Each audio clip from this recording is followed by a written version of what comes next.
Muy bien, muchachos. En esta primera clase vamos a comenzar a discutir cuáles son los mecanismos de falla respiratoria hipoxémica. Y vamos a discutir el primero de esos mecanismos, que es la falla respiratoria por altura, por respirar baja fracción inspiratoria de oxígeno. Entonces, ¿cuáles son los tipos de mecanismos de hipoxemia pulmonar o de falla respiratoria hipoxémica? Bueno, la primera es la baja concentración de oxígeno inspirado. ¿Cómo va a pasar esto? Esto va a pasar solamente cuando estamos a gran altura, sea porque un paciente está escalando el Everest o un paciente está en un avión sin presurización. Cualquiera de estas causas, tú vas a estar a gran altura, la fracción inspirada de oxígeno es baja y cuando la fracción inspirada de oxígeno es baja, la cantidad de oxígeno que puede entrar a la sangre va a ser baja. Este va a ser el primer mecanismo que vamos a discutir cuando comencemos a discutir mecanismo por mecanismo. El siguiente mecanismo que vamos a discutir es el mecanismo de hipoventilación.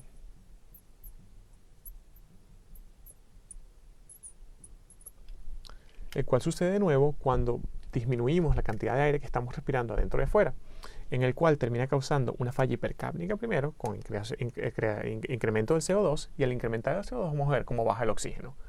Todos estos dos particulares tipos de hipoxemia los vamos a explicar más adelante utilizando la ecuación del gas alveolar, la cual vamos a hacer que tenga mucho sentido y que sea fácil de aprender. Entonces, el siguiente mecanismo que vamos a mencionar es el daño, a la difusión. De nuevo, cualquier cuestión que dañe la barrera alveolo-capilar que no permita que el oxígeno difunda dentro de la sangre.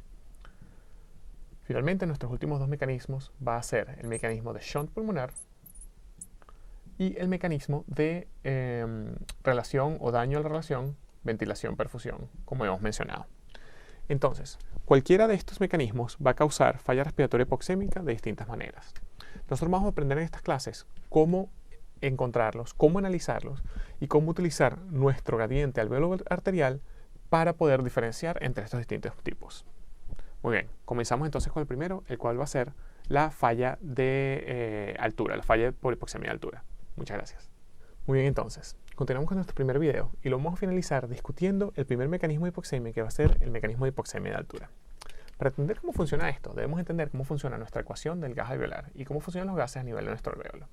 Si recordamos, este dibujo es para representar el alveolo.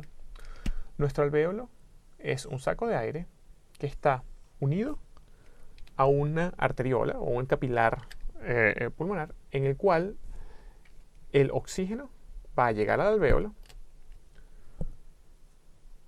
y va a difundir hasta nuestro capilar sanguíneo, y el CO2 va a salir de nuestro capilar sanguíneo hacia el alveolo y va a ser ventilado hacia afuera. Muy bien, nosotros tenemos que entender que para oxigenar la sangre tiene que haber un diferencial de presión en el cual la presión alveolar de oxígeno sea mayor que la presión arterial de oxígeno para que por osmosis, ¿verdad?, haya difusión de un lado hacia el otro de la membrana y la sangre se oxigene. Entonces, cualquier cosa que baje nuestra presión alveolar de oxígeno, cualquier cosa que disminuya la cantidad de oxígeno que tenemos en nuestro alveolo, va por lo tanto a causar disminución de nuestra presión arterial de oxígeno y por lo tanto falla respiratoria hipoxémica. Hay dos mecanismos que pueden causar esto, hay dos mecanismos que pueden causar disminución del oxígeno a nivel del alveolo. Y para entender cuáles son estos mecanismos, tenemos que entender cuál es la ecuación de nuestro gas alveolar. Les recuerdo entonces que la ecuación del gas alveolar dice que la presión alveolar de oxígeno va a ser igual a la presión atmosférica menos 47 multiplicada por la fracción inspiratoria de oxígeno menos la presión arterial A pequeña de CO2 dividida entre el coeficiente de R. Perfecto. Esto se ve súper grande, súper complicado, una ecuación grandísima. ¿Cómo entiendo yo esto? ¿Cómo se come esto? ¿Con qué se come esto? ¿Cómo puedo entenderlo yo y cómo puedo utilizarlo? Vamos a ver que esto realmente es muy, muy fácil. Hay varias constantes aquí que no van a cambiar nunca cuando estamos calculando eso. La vida real puede ser que cambie un poquito, por lo menos 47, que es utilizada para representar la humedad del aire inspirado. Pero realmente no cambian en la vida real mucho y por lo tanto no las vamos a utilizar, no las vamos a considerar acá. Aquí hay solo dos variables que pueden cambiar. Bueno, la presión arterial de CO2, pues tenemos a alguien que tiene hipercapnia, puede tener el CO2 aumentado, y la presión atmosférica. Si nosotros estamos a nivel de mar, sabemos que nuestra presión atmosférica son 760 milímetros de mercurio, pero si subimos a por lo menos el pico Everest, nuestra presión atmosférica va a disminuir mucho. Por lo tanto, la hipoxemia de altura va a estar explicada por esta parte, en la cual la presión atmosférica va a terminar determinando la presión del oxígeno inspirado y por lo tanto puede disminuir la cantidad de oxígeno que estamos inspirando. ¿Qué son constantes aquí? Bueno, el 47 ya dijimos, representa la humedad. La fracción inspiratoria de oxígeno va a ser siempre 21%, porque esa es la fracción inspiratoria de oxígeno en el aire en la Tierra. Y el coeficiente de R, que es un coeficiente que representa la diferencia alveolar arterial a lo que realmente vamos a ver a nivel del alvéolo cuando ese CO2 llega al alvéolo, ya sea por la parte de difusión o por el metabolismo a nivel de los músculos, una vez que este CO2 se produce más porque llega de la arteria a la vena. Eso es lo que el coeficiente de R va a representar. Y el coeficiente de R, muy fácilmente, es 0.8. Perfecto. Entonces, ya esto es suficiente. Disculpen, 0.8. Perfecto. Entonces ya entendemos que realmente esta fórmula suena súper grande, pero hay solo un par de cosas que nos interesan en la vida real. Ahora, vamos a pensar solamente en un paciente que está respirando a nivel de mar, ¿verdad? Está a nivel de mar, paciente sano, respirando oxígeno normal de 21%. Bueno, en ese paciente la presión alveolar de oxígeno va a ser muy fácil de calcular. La presión atmosférica sabemos que es 760. La fracción inspiratoria de oxígeno sabemos que es 21%. Créanme aquí que si multiplicamos 760 menos 47 por 0.21, esto nos va a dar una presión inspiratoria de oxígeno de 150. Esa es la presión parcial de oxígeno que nosotros todos estamos respirando mientras no estemos a una altura muy grande. La presión parcial de oxígeno que todos estamos respirando todo el tiempo va a ser 150. Y este es el número más común que vamos a tener que entender o que la gente va a tener que analizar. Entonces, en un paciente respirando oxígeno normal, nosotros podemos mezclar todo esto y decir, o podemos decir, vamos a hacer así, podemos simplificar esta fórmula, decir, todo esto es presión inspiratoria de oxígeno menos presión arterial de CO2 dividida entre nuestro coeficiente de R, de nuevo, que después vamos a decir 0.8, ahorita cuando sigamos a la siguiente. Excelente. Entonces, si seguimos decantando esto, podemos decir que un paciente normal, esto es 150 menos la presión arterial de CO2 dividida entre 0.8. Ok, entonces, ¿cuál es la presión normal? De nuevo, estamos hablando de esto de un paciente normal, sano. ¿Cuál es la presión arterial normal de CO2? Bueno, la presión arterial normal de CO2 es alrededor de 40. Si multiplicamos 40 entonces por el coeficiente de R, nos va a dar 50, ¿verdad? Entonces, en nuestro alvéolo, ¿qué es lo que está sucediendo? Bueno, tú estás inspirando, ¿verdad? Oxígeno con una presión inspiratoria de oxígeno de 150. Esa 150 de presión está llegando a tu alvéolo. Pero a nivel del alvéolo, el CO2, las moléculas de CO2 ocupan espacio y por lo tanto van a disminuir la presión parcial de oxígeno, que es lo que estamos viendo al final. Entonces, estás inspirando una presión de 150, pero aquí sabemos que al final esto va a ser menos 40 entre 0.8, es decir, que mi presión alveolar de CO2 va a ser 40 entre 0.8, que va a ser igual a 50, lo cual entonces significa que mi presión arterial de oxígeno, presión alveolar, de oxígeno, va a ser igual a 150 menos 50, 100. Entonces, en el paciente sano, respirando aire ambiente, vamos a tener que nuestra presión alveolar de CO2 va a ser alrededor de 50, es decir, 40 multiplicado por el coeficiente R, o dividido por el coeficiente R, y nuestra presión alveolar de oxígeno va a ser alrededor de 100, es decir, 150 de aire inspirado menos estos 50 de presión del CO2. Es decir, que 100 milímetros de mercurio es la presión alveolar de oxígeno que va a permitir que la diferencia entre presiones entre el alvéolo y la sangre, que permita que entonces entre el oxígeno normal. Ustedes pueden preguntar, pero entonces, ¿cuál es la presión normal de oxígeno en la sangre? Bueno, en la sangre la presión normal de oxígeno es alrededor de 70 a nivel venoso. Es decir, a nivel venoso tenemos 70 milímetros de mercurio que vienen de oxígeno en la sangre. El diferencial aquí va a ser alrededor de 30, permitiendo que el oxígeno difunda adentro de nuestro capilar sanguíneo y por lo tanto se une con la hemoglobina. Perfecto. Entonces, ¿cómo va a suceder esto? ¿Qué es lo que va a estar pasando aquí si estamos a nivel de altura? Bueno, si estamos en la altura, nuestra presión atmosférica va a disminuir. Vamos a decir aquí un caso radical, ¿verdad?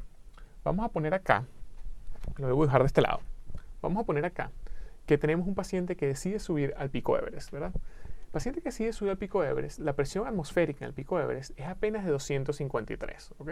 Esto es un caso súper extremo, pero simplemente para explicar nuestro concepto. Perfecto.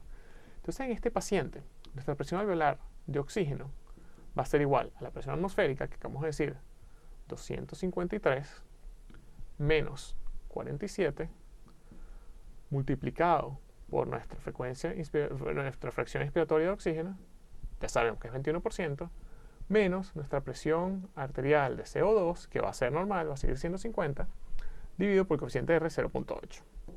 Perfecto. Si nosotros analizamos esto, vamos a ver que la suma de esto, recuerden, esto es 0.21 o 21%, ¿verdad? La suma de esto va a ser que nuestra presión inspiratoria de oxígeno, en este caso, va a ser igual a apenas 43.